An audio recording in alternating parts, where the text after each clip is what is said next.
C'est pourquoi je ne pourrai pas prêcher, car je risque de ne pas pouvoir m'empêcher de jurer, mais laissez-moi vous dire quelque chose, je sais que certains d'entre vous sont frustrés et se demandent où sont les démocrates, où sont nos dirigeants. Eh bien, je suis ici pour vous dire que nous ne vous avons jamais quitté. Nous sommes là et nous allons nous assurer que la loi soit respectée.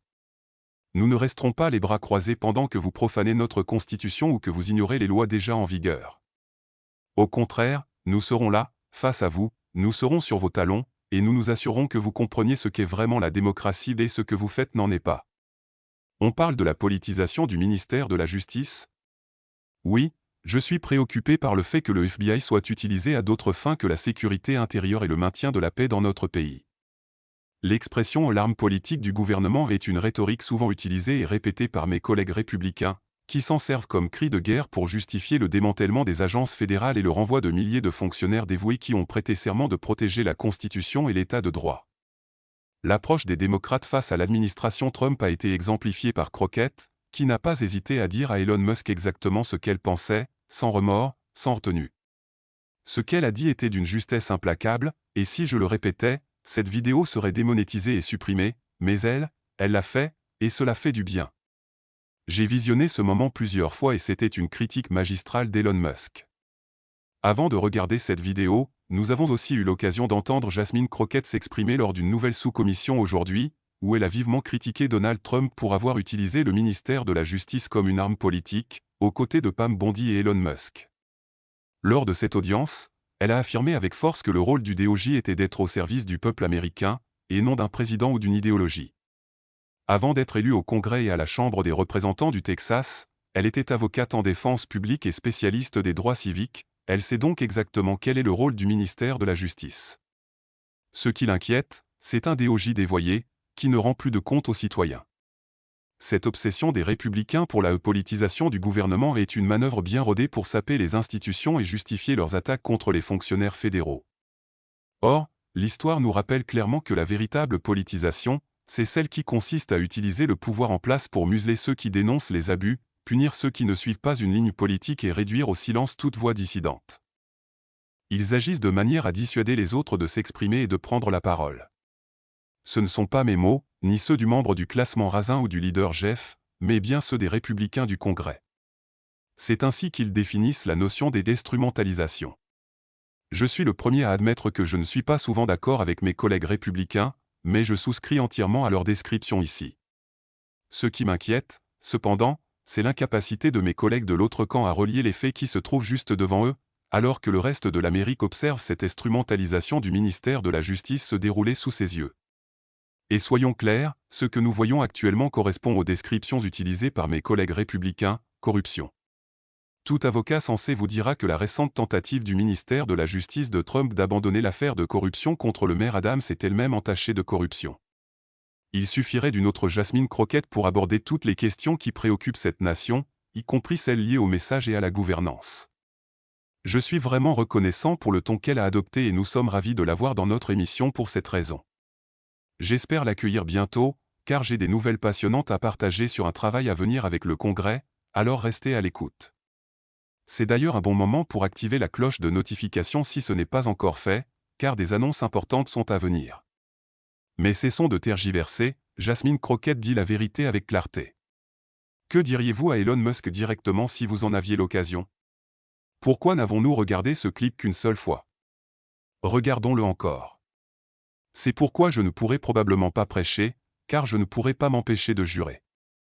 Mais laissez-moi vous dire quelque chose, je sais que certains d'entre vous sont frustrés et se demandent où sont passés les démocrates, où sont nos dirigeants. Eh bien, nous n'avons jamais quitté la scène, nous sommes là et nous veillons à ce que la loi soit respectée. Nous ne resterons pas les bras croisés pendant que vous souillez notre Constitution ou ignorez les lois déjà adoptées. Nous serons présents, nous vous tiendrons tête et nous veillerons à ce que vous compreniez ce qu'est vraiment la démocratie, et ce que nous voyons ici n'en est pas un exemple. Cela m'a fait sourire, alors regardons-le encore une fois. Que diriez-vous à Elon Musk directement? Je demande seulement aux démocrates d'agir? Ce n'est pas vrai, en réalité, nous devons en demander beaucoup à nos représentants, car ils ont été élus par nous et doivent être à la hauteur de nos attentes. Hakeem Jeffrey a récemment parlé des nombreuses protestations et plaintes venant de la gauche radicale, et bien que je ne veuille pas le critiquer constamment, je ne pense pas qu'il soit injuste d'exiger des comptes. Si vous pensez que des personnes veulent que vous révéliez la corruption d'Eric Adams et l'accusiez d'être un instrument de Trump, vous devez vous opposer aux républicains. Certains diront même que les démocrates sont impuissants, et si vous croyez cela, alors il est temps de vous battre. Ce n'est pas une critique radicale, c'est simplement raisonnable. Nous devons dénoncer la corruption, nous devons faire entendre nos voix chaque jour et nous ne pouvons pas leur accorder la moindre légitimité. Jasmine Crockett le fait, et c'est un excellent exemple. Elle mériterait même un trophée. La prochaine fois que je la verrai, je lui en apporterai un en guise de remerciement. À part parler d'elle chaque jour, ce que nous allons certainement faire encore plus après avoir regardé le reste de ce clip, je ne vois pas d'autre moyen d'exprimer notre gratitude. En particulier, nous devrions être préoccupés par l'impact des poursuites judiciaires sur la capacité du maire Adams à soutenir les efforts fédéraux visant à protéger les Américains des effets désastreux de l'immigration illégale et du programme de réinstallation. En d'autres termes, le ministère de la Justice veut qu'Adams se plie à Trump et l'utilise pour appliquer sa politique migratoire à New York. Cette corruption flagrante et ce troc politique devraient à eux seuls justifier l'ouverture d'une enquête par la sous-commission sur l'instrumentalisation actuelle de la justice. Mais ce n'est qu'un exemple parmi d'autres de cette instrumentalisation. L'abus de pouvoir gouvernemental et les manœuvres politiques sont évidents.